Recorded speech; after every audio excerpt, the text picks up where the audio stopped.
Bayangkan, satu klik kamera, satu momen yang terjadi hanya dalam hitungan detik, tapi dampaknya bisa meluas secara global, bahkan memengaruhi sejarah dunia. Di dunia ini ada sejumlah foto yang begitu terkenal dan jadi sangat ikonis sepanjang masa. Dalam video kali ini, kita akan membahas 6 foto di antaranya. Foto-foto itu bukan cuma terkenal, tapi juga terdokumentasi secara nyata dalam sejarah dunia. Siapa yang mengambilnya, apa yang sebenarnya terjadi, dan kenapa gambar-gambar itu terus hidup hingga hari ini. Mari kita mulai. Kita mulai dari salah satu wajah paling terkenal di dunia. Foto ini dikenal sebagai Guerrillero Heroico. Diambil oleh Alberto Korda pada 5 Maret 1960 di Havana, ibu kota Kuba. Objeknya tentu kita tahu, Ernesto Che Guevara. Momen ini terjadi saat pemakaman korban ledakan kapal La Cube. Saat itu, Che sebenarnya hanya muncul beberapa detik, dan Korda, sang fotografer, menangkap ekspresi wajah Che yang kemudian jadi legenda sepanjang masa. Namun tahukah kalian, foto ini awalnya tidak hendak dipublikasikan secara luas. Barulah setelah kematian Che pada 1967, foto ini menyebar ke seluruh dunia. Salah satunya melalui penerbit Italia, Giacomo Feltrinelli.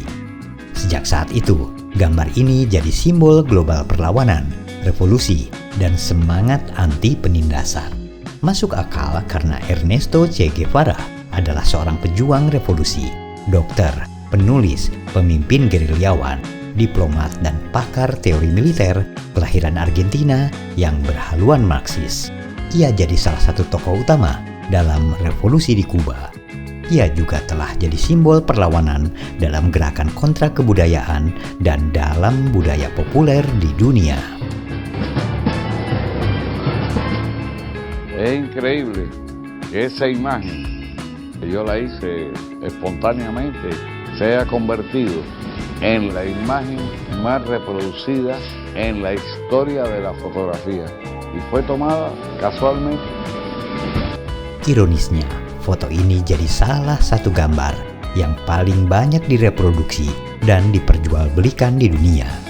Gambar Che Guevara terdapat dalam berbagai produk komersial, sebuah simbol revolusi, namun justru masuk ke dunia komersial.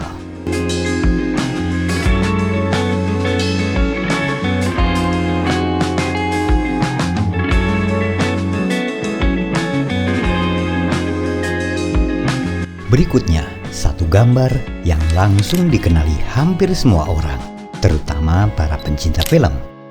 Marilyn Monroe berdiri di atas ventilasi subway, rok putihnya terangkat, dan kamera menangkap momen itu.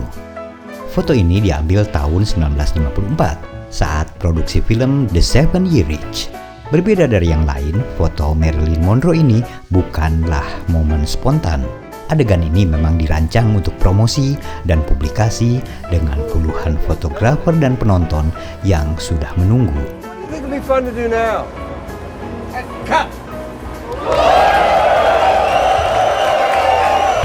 Namun di balik sorotan kamera, ada konflik pribadi.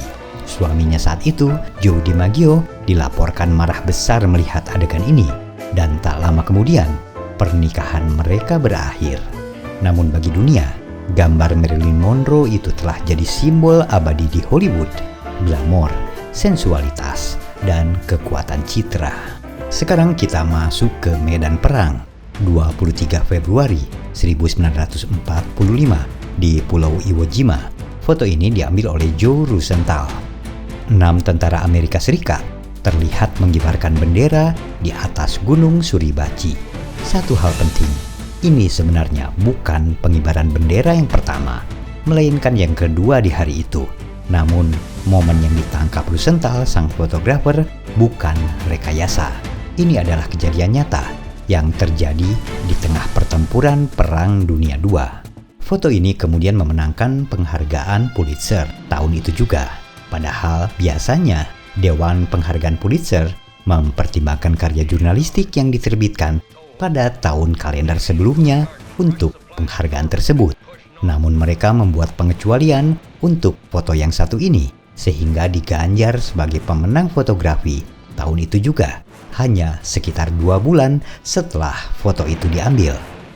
Pulitzer Prize sendiri adalah penghargaan bergengsi tertinggi di Amerika Serikat yang diberikan setiap tahun sejak tahun 1917 untuk pencapaian luar biasa dalam bidang jurnalisme, sastra, drama, dan musik. Foto pengibaran bendera di Iwo Jima ini kemudian jadi simbol global tentang perjuangan, pengorbanan, dan kemenangan. Pada 11 Juli sebelum Perang Dunia II berakhir, foto itu muncul di perangko Amerika Serikat. 9 tahun kemudian, foto itu jadi model untuk monumen peringatan perang Korps Marinir di Arlington, Virginia.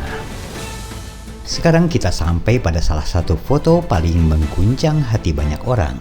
Sebuah foto diambil pada satu hari di bulan Maret 1993 di Sudan Selatan. Seorang anak kecil terjatuh karena kelaparan dan pingsan dalam perjalanan ke tempat pemberian makanan. Sementara di belakangnya, seekor burung bangkai telah menunggu. Foto ini diambil oleh jurnalis foto Kevin Carter dan diterbitkan pertama kali oleh The New York Times. Gambar ini menyebar ke seluruh dunia dan membuka mata dunia tentang terjadinya krisis kemanusiaan di Afrika. Foto ini memenangkan Pulitzer Prize pada 1994. Namun, foto ini juga memicu pertanyaan besar tentang peran seorang jurnalis dan batas antara karya jurnalistik dan kemanusiaan. Motret dulu atau nolong dulu? Perdebatan menyangkut etika menjadi ramai saat itu. Carter dikritik keras karena menunggu untuk mengambil gambar dan tidak segera membantu anak itu. Dengan banyak orang bertanya apa yang terjadi pada anak itu. Dihantui oleh insiden dan berbagai kritik tersebut, Carter bunuh diri pada Juli 1994, hanya beberapa bulan setelah memenangkan penghargaan tersebut. Perlu dicatat, setelah mengambil foto, kabarnya Carter mengusir burung bangkai itu. Namun tekanan publik, kritik, dan trauma psikologis menghantuinya sepanjang hari. Dan pada tahun yang sama, ia meninggal dunia. Foto ini memunculkan banyak diskusi, bukan semata soal perang saudara yang membuat sengsara dan kelaparan, tapi juga dilema moral dalam praktik jurnalisme. Foto berikutnya, foto yang dijuluki Tank Man. Satu orang berdiri di hadapan deretan tank. Ini terjadi tahun 1989 di Tiananmen Square, Tiongkok. Sehari setelah operasi militer terhadap demonstran, seorang pria tak dikenal menghadang konvoi tank sendirian.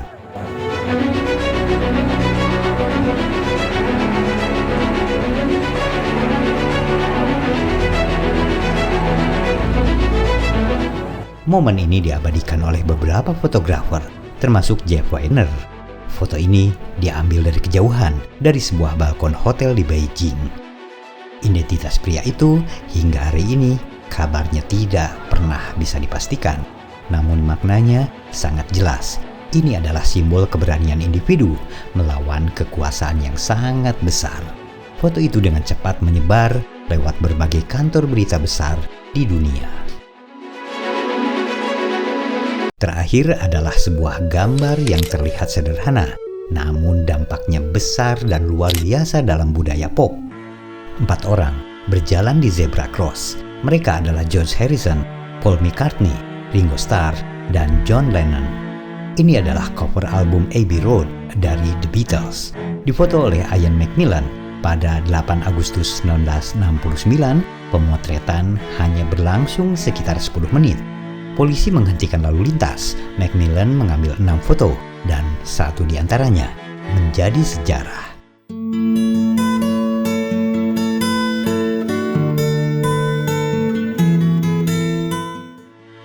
Hari ini, lokasi itu, Abbey Road Crossing, menjadi salah satu tempat paling ikonis di dunia.